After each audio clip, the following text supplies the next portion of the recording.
Hello everybody and welcome to my channel. Well, what is happening to this Grand Seiko Quartz here? If you can see, the second hand is like ticking twice or maybe once every 2 seconds. So this is an indication that the battery inside the Quartz movement is low.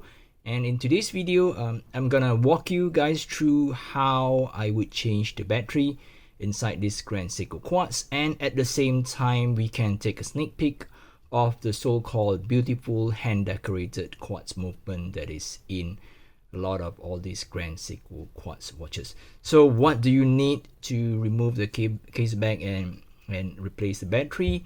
Well, you can start off with a watch cushion, but this is optional. You can make do with the cloth, and you'll need a case back opener. Any case back opener of your preference is fine.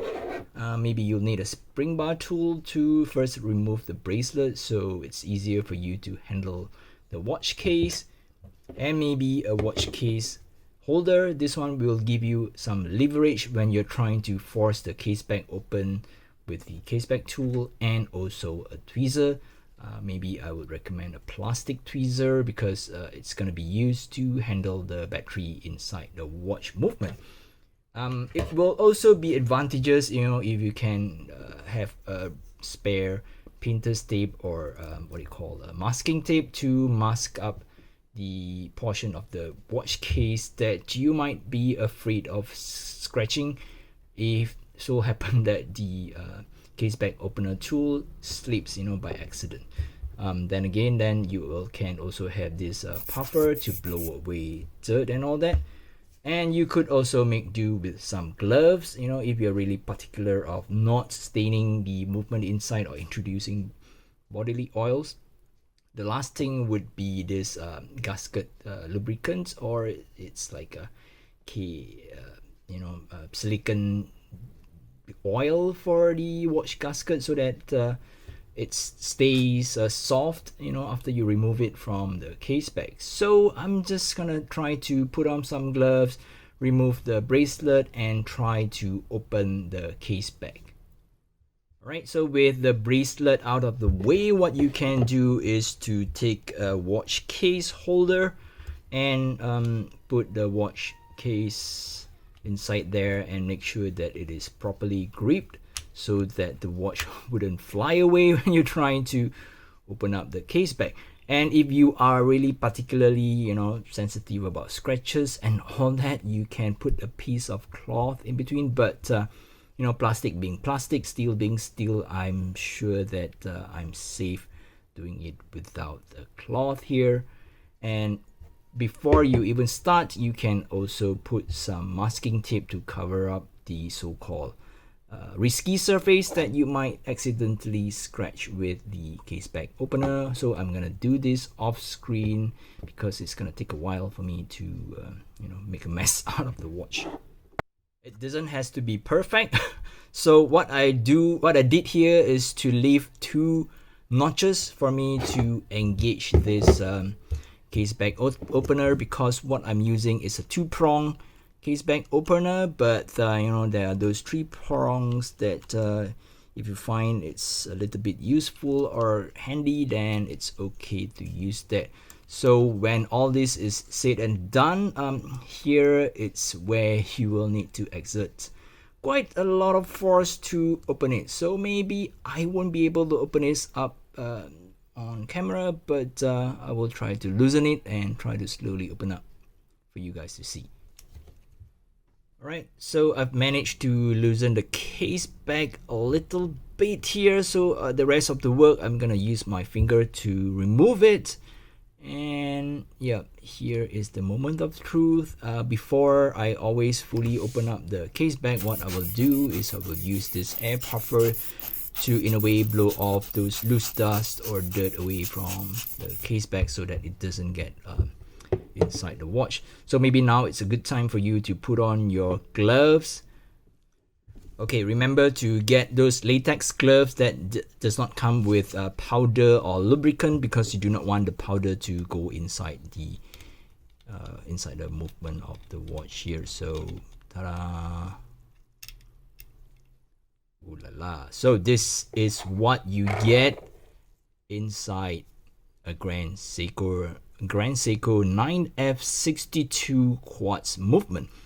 As you can see, everything inside is sealed. There are several jewels inside there. I think they put like 9 jewels, and there is also a small regulator, if you really need to regulate the watch, but I'm no expert, so I'll leave it to the expert to do that. And this is the battery. Okay, so everything inside is sealed, so the chances of messing up with what's inside the watch is not that high. So the battery model is SR920SW, and hopefully I purchased the correct one. SR920SW here. It's made by Seiken. I don't know how to read that, but it's for Seiko Instrument Incorporated. So it's supposed to work with the Seiko watch. So before we remove the old battery, what I will do is I will try to get the new battery out first. Okay, so the new battery is ready. And now what I will need to do is to try to view through my phone screen and try to pry out the battery. Whoops, that's easy. All right, with the battery out, let's check if this battery is okay. It should be good. So again, I'm trying to do this through the screen of my camera. So the battery is in. Let's check if the quartz hand is sticking. I think you can see through that it is sticking correctly. So we are done with the battery change, and I'm just gonna gently blow away any dust that is inside. Okay, I'm gonna put this aside, use something to cover it up, and now we will need to lubricate the watch gasket.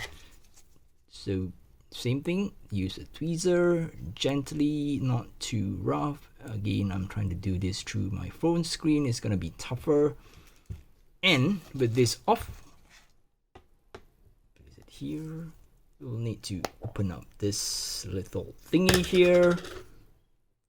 Take that gasket, put it inside, and cover it up.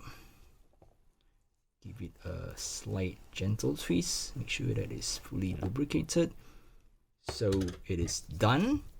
And again, use that plastic tweezer to pick it up. Put it aside. And make sure my hands are oil free. And try to, again, gently put back the gasket on the case back. It's more difficult than you are seeing here because my view is through a phone screen. So please pardon the clumsiness, if you will. Alright, so make sure it is flat and fully in. So I'm gonna remove it and look it through a naked eye here. Make sure that everything's correct. Yep. So we are ready. Remove the watch. Give it a couple of extra puff here as well, and then try to pop this in and try to screw it down. Okay, right. I'm gonna remove my gloves and fully tighten the watch case and come back to you with the watch in working condition. Alright, so that's it for this video. I guess everything is put back in the correct manner. The bracelet are on. The case back is fully tightened. The case back gasket has been greased correctly. The battery has been changed. And the watch is ticking normally now. Well, in my review video of this watch, I think I showed you guys a slow motion video that in normal operation, the second hand actually takes twice per second. This is because of the heavy handset and Seiko or Grand Seiko employs a so-called twin pulse model to be able to move those sets of heavy hand without exerting a lot of stress on the motor that eats up the battery life. Yes, so if you're interested to look at the double tick per second, please check out the full review video of this watch. Alright, I guess that's it for this video. If you're new to the channel, please help to subscribe to the channel. It really helps me a lot. And you can also follow me on my Instagram at gfw_watch for more watch pictures. Till then, I will catch you guys in the next video. Bye bye.